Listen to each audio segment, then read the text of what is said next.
Hello everyone, आज मी तुम्हाला बबडू आणि आईची एक नवीन गोष्ट सांगणार आहे. त्या गोष्टीचे नाव आहे बचतीचे महत्त्व. संध्याकाळची वेळ.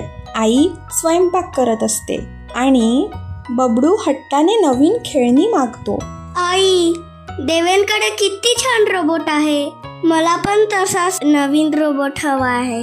चल, आपण आत्ताच घेऊया.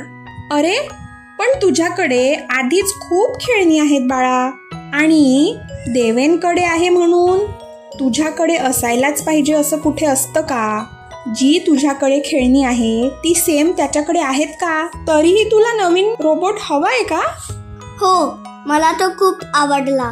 ठीक आहे, पण मला आधी एक सांग, पैसे कुठून येतात? बँकेतून. अगदी बरोबर, पण बँकेत पैसे येतात कुठून? आई बाबा काम करतात आणि मग बँकेत पैसे ठेवतात. अगदी बरोबर.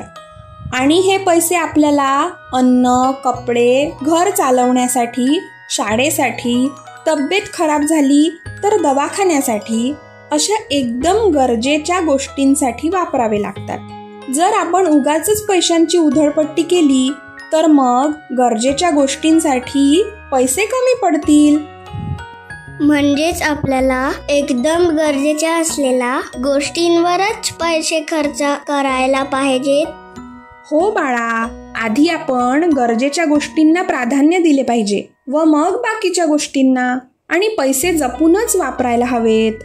कधी कोणती इमर्जन्सी आली तर आपल्याकडे पैसे असायला हवेत ना.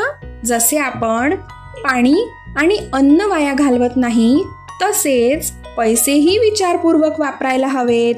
आई, मग मी रोबोट घेण्यापेक्षा बचत करतो आणि नंतर मला जर काही खूपच महत्त्वाची गोष्ट हवी असेल तेव्हा मी ते पैसे वापरेल. शाबास, आता माझ्या बाळाला कळले बचतीचे महत्त्व.